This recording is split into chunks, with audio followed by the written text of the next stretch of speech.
We're on.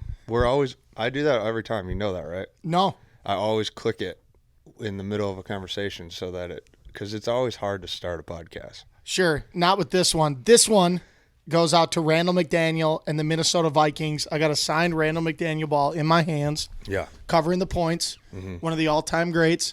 And we got the Saints this week. How did you get that signed? I know people. Yeah.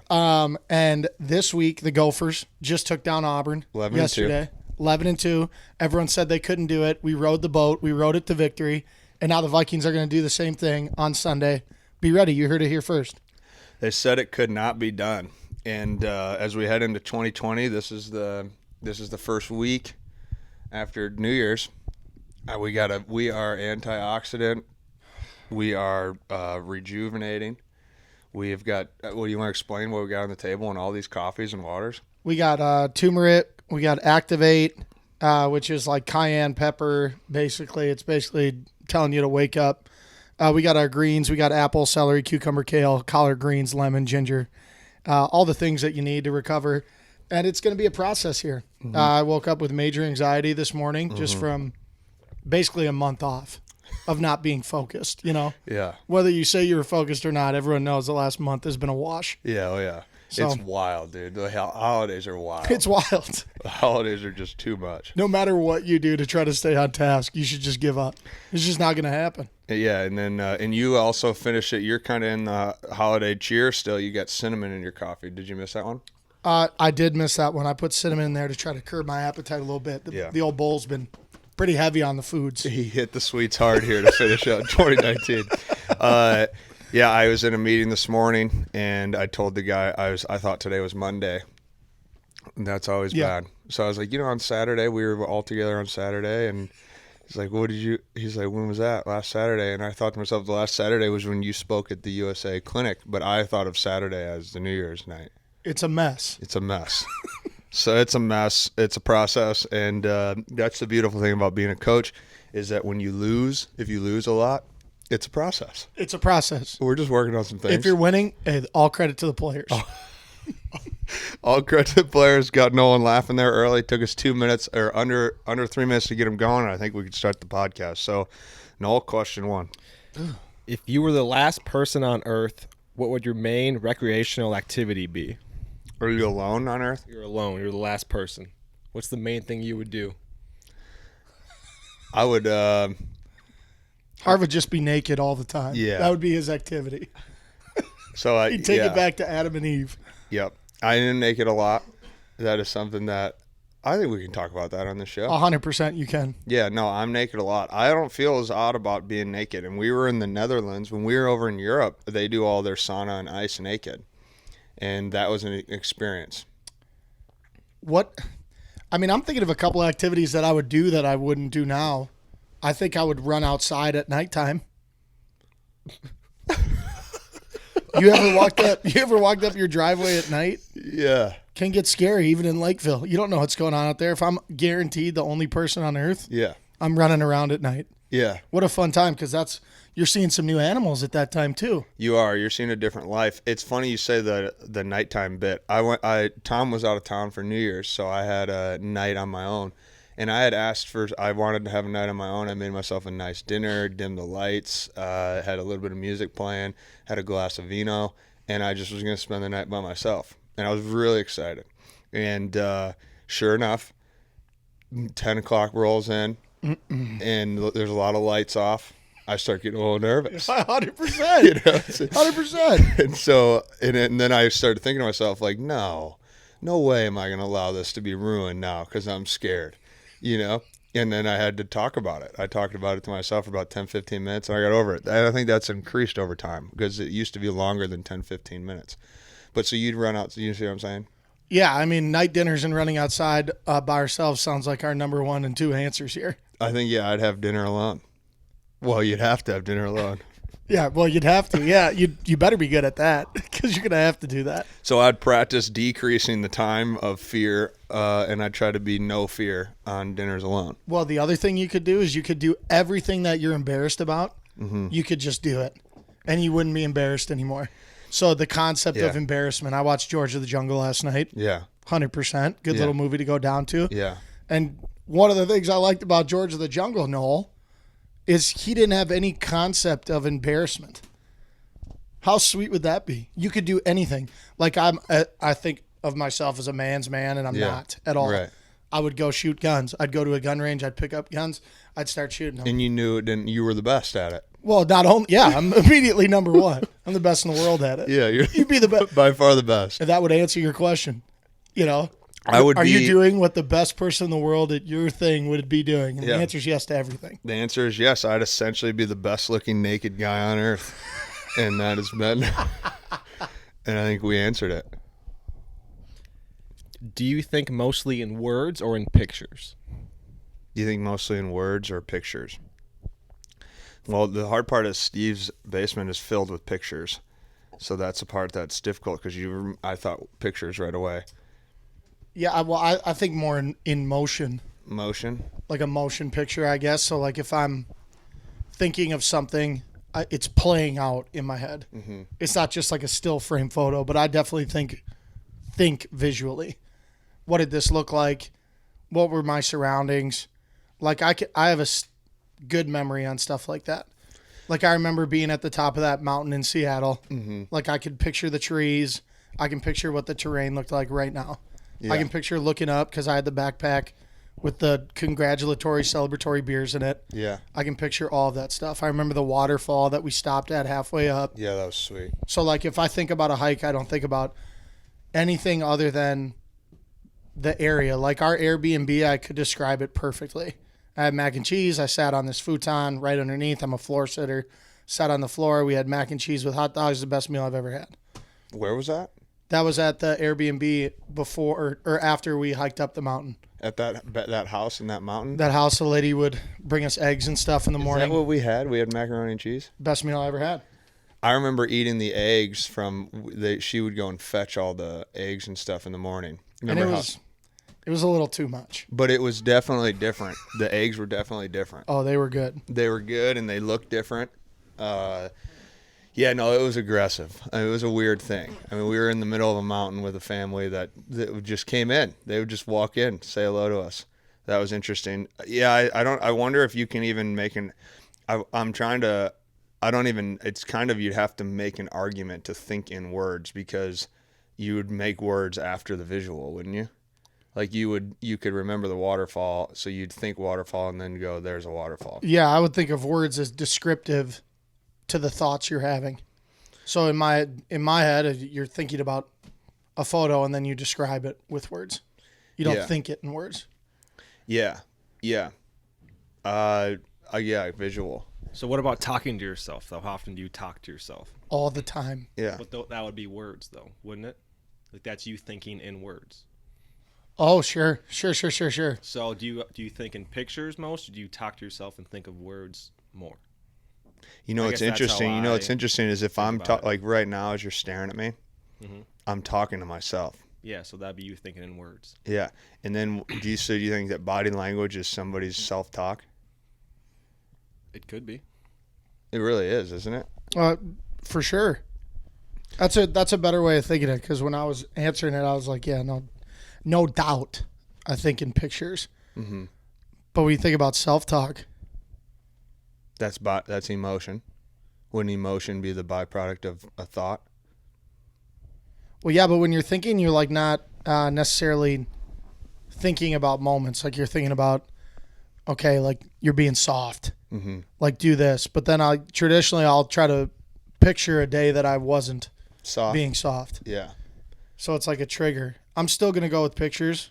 So I'm a visual learner. I like pop up picture books. Mm-hmm. But that's a great argument. So now we're arguing because you're making the argument about words now. Yeah, Nolan's saying he was thinking of it like your self-talk. Yeah. Like, do you think of self-talk more, or do you think of... In my opinion, it should be which one comes first. And to me, I would think of like a visual, and then I would like self-talk myself after that. Yeah.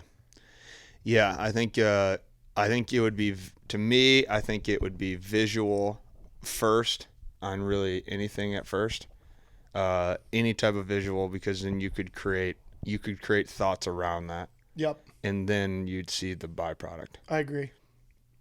There's the answer. Cool. What is the most awkward social situation someone can be in? Oh, wow. There's a lot of them. There's a lot of them. And there's a lot of them that have been taking place lately because it was holiday season. There's a lot of them. There's just so many. I got to think that something involving your parents, if you have a good relationship with your parents, something along those lines would probably be the most awkward.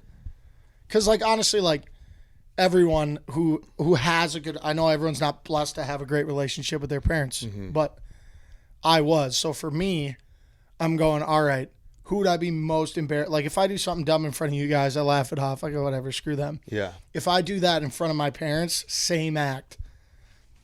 Doesn't work. Buried. Emotionally depressed, sad, issues. Bad thoughts. Bad thoughts. Bad visuals. I let them down. You know what I mean, right? Because you look at your parents as your heroes. You're sitting naked in the dark that night. Yeah, well, close for me. Everyone's different, though. Everyone's different. Everyone's different. It's a process. I would say anything that you would be slightly embarrassed in front of your friends, your closest friends, take that scenario and do that same thing in front of your parents. That's my answer. Yeah. I was going to go with, that's a good answer. My awkward answer was going to be, and I'm guilty of this, just like a lot of, I'm guilty of this. I'll just stay on my own guilty here.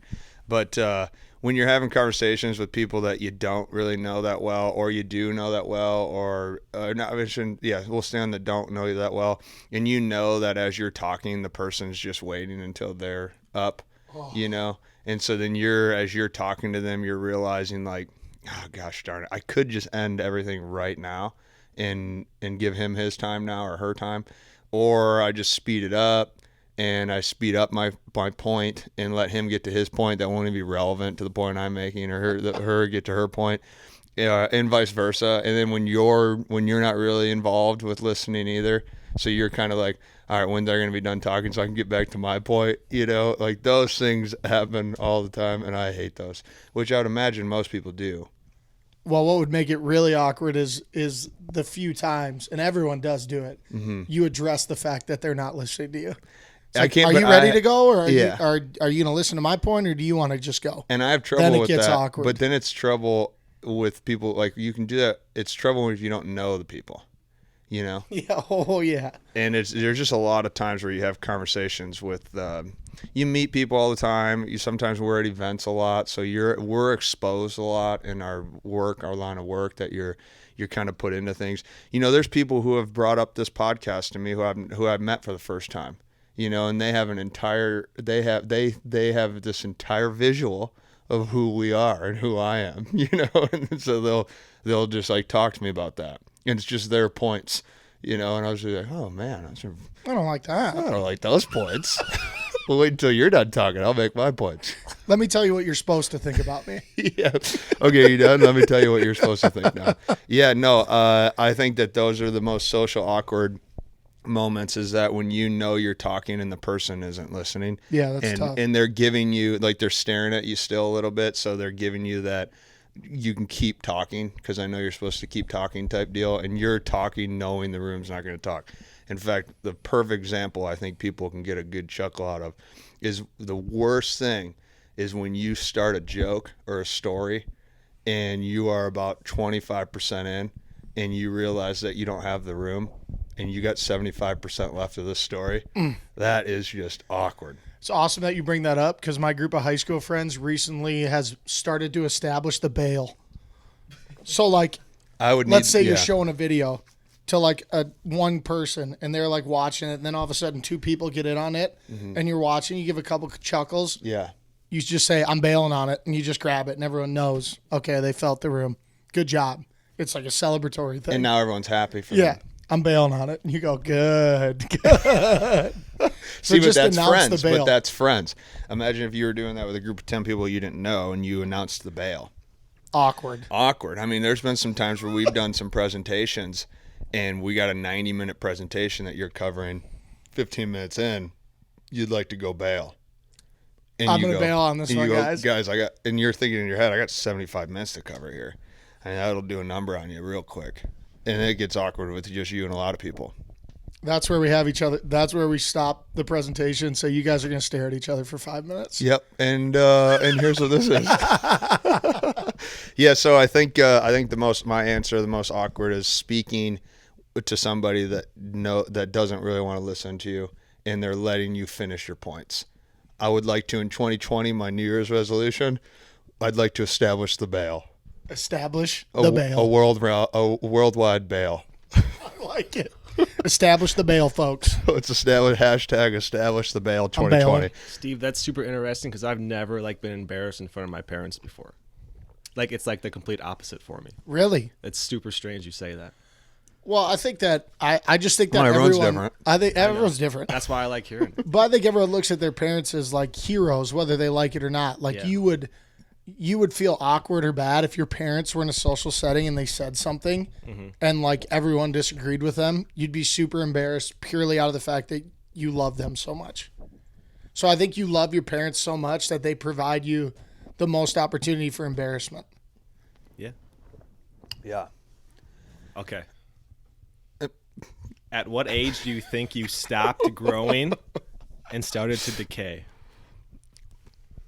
Age 1 or day 1. Nah. Don't you Physically or emotionally? Physically. you leave out these, these huge. You can do both. That's up for you to determine. When did I start decaying At physically? what age do you think you stopped growing and started to decay, we'll say physically and mentally? Mentally, I'm growing still. Not even close. Physically, I started decaying at 26. 26, and then it was like a gradual decay, just a little less priority on it than before. Mm-hmm. And then 30 hit. Yeah. And it was a rapid plummet. It was 2008 stock market plummet and decay. And I'm trying to work my way back this year. There's a couple things. I think this could go a lot deeper. I think this can go deep because now one thing about which is interesting about the mind is I think it's rather recent that they discovered neuroplasticity of the brain. I'm pretty sure that they used to believe, I'm pretty confident on what I'm about to say, but I'm pretty sure that they used to believe, like our parents in those generations, I'm thinking they used to say that the brain wasn't plastic, so it stopped evolving at 25. And so many people believed that once you reached 25, that was you. Like there was no more mind growth. There was no more growth mindset. And so now like the body and mind is plastic. Like we can see that, like your cells and everything is always changing. So you can grow, like neurologically you can improve. Your mind can think different things. You could spend the rest of your life and try and change something drastically right now and think completely different, which is crazy, which you just said, my mind is growing, right? But but imagine if you thought you were fixed. Like imagine if for a really long time you believed that you were fixed, because there had to have been tons of people who thought that, right? Well, so question, I've always gone off the blind confidence that your brain wasn't fully developed until 25. Are you still saying that that's correct? And then once it's fully developed, it's like anything. It's like, you're growing. I'm the height I'm at. Yeah. You know what I mean? But you can continue to grow your brain within its depth. Does that make sense? Yeah, it does. So I guess this is a fun thing for me, and I'm going to answer this from my side, not as a scientist, because I'm not a scientist. So pretty simple. But I'm still under the same impression that you are, that when you're in that mid-20 range, your brain is sort of evolved. And that's, like your cortex, your prefrontal cortex, like evolves last. I'm pretty familiar with that part of it. And that's like your adolescent stage. This is why, like, you look at high school kids or younger kids, like they just don't know because they're just not evolved. Like the synapses aren't there yet. Like they're not as aware. They don't have the memory retention. They have all that stuff, right? And I don't know if that's 25 or not. I'm pretty sure that that's in your mid 20s, that front, because it kind of starts in the back, right, and then works its way up, and then you'd be evolved.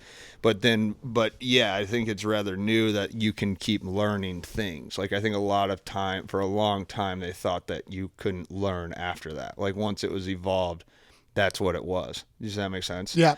And so I think your original question to me. That's such a dark take. Take. Yeah, right. So now the reason why I answer it from my point of view is I don't know how much any of that stuff is really real or not, right? Because I read something the other day, when I was in college, they used to tell us that your thoughts, you had 50 to 70,000 thoughts a day, right? And then we would use that and we'd talk about that. And I was just looking on at Twitter the other day, and there was a psychological post that said your brain has 3,000 thoughts a day. And I looked at it and I was like, okay, good. Like, this means that none of us know what we're doing. This is positive, right? Because then we can just kind of keep making these things up. But that's what I thought about, right? Because it was like, 12 years ago or 10 years ago, whenever I was in school, we were sitting there going, okay, we have 70,000 thoughts, and we'd talk about that. And then I saw that and I was like, 3,000 thoughts. And I think the dangers of that is how quickly you can just see something and go, oh, that's true. Right. And that's kind of why I don't know the answer to your question, because it's like, I have no idea. What if in 20 years they go, your brain is done thinking at 25? Like, that is who you are. I don't know. That would be tough. But I'm pretty sure with the body, I think the body is pretty plastic too, right? Like, you can improve that. But the weird thing about the body is that that you're not going to, that you're not going to be able to be jacked forever. And that's like a weird thing, because you spend a lot of your time looking jacked. Like when we were in college, man, we were put together. Well, that's one of the main reasons I answered that way, because I do see a shelf life on that, obviously, because there is one. No matter what anyone says, there is one. Well, you can visually see it. Yeah. So, like, for me, Noel, to answer your question, I've heavily had some self-talk and imagery with myself about, you only got you're on the back nine of looking good. Like, the ability to, like, be very good looking, strong, like, young, like, so I want to do it. I want to see if I can get back to where I was when I was 22 years old. So that's kind of like my thing this year, is reinvesting in myself, because I'm on the back edge of it. And so I want to make that a big priority. Well, and you can get back to that too, but it's weird because when you were 21, you can't live the way you lived at 21 and look that way. You'd have to completely change your choices and disciplines. And you can still train like that, and that's how you get like banged up now. I mean, we had to all kind of learn the process of getting out of the heavy deadlifting phase, learning some of that stuff. You get all banged up, but this is also what's never made sense to me about, like, training. I would even challenge, because you look at it, it's like, if we know your body's going to decay no matter what, then you have to think differently of what training is, right? And and what I look at it as, you're saying, I know my mind is growing, and we're kind of having that mind talk, but think about how your mind grows when you do work out, because you are active every day regardless. You just don't have it's not your profession.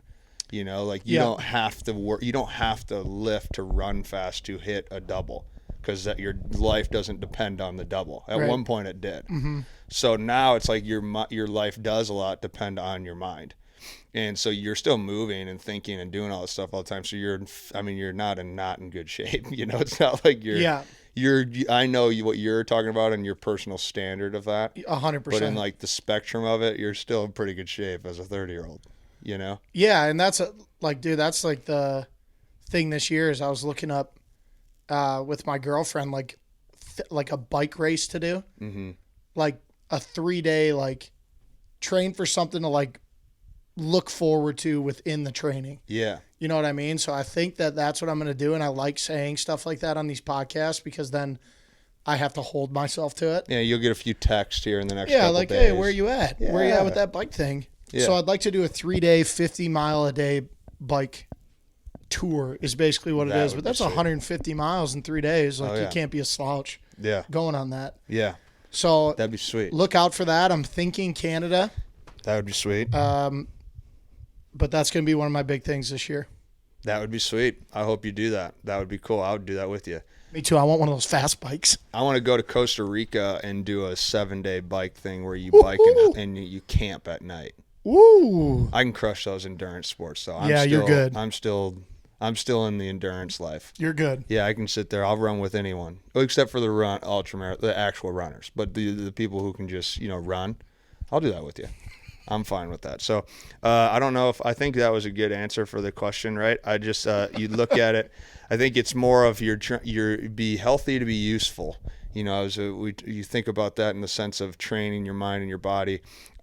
however you determine that as growth, I don't really know, because you just got to change the way you view growth physically, because we're not going to look like the 20-year-olds. We're not going to be that. We're not going to be as fast. We're not going to be as coordinated. We're not going to do the things that we did all the time. You're so good at it. Yeah, for a really long time, we're just not. I can't play catch with the guys. I played catch with Cap the other day. This guy was firing left-handed slingers at me. I stopped it. I said, "I'm done. You got to find a college." You guy. bailed on it. I can't do it. I couldn't see it. But you bailed on it. I bailed on it. World established bail 2020. Yeah, just be healthy to be useful. In any situation in life, if you are not healthy, you are not useful. That's not just in sports. In any situation, if you don't have good health, you're banged up, you're not able to help, you're going to have to bail on it. Great point. Yep. So 2020, healthy, be useful. Row the boat, Sky Umago Gophers. Happy Friday. Cheers.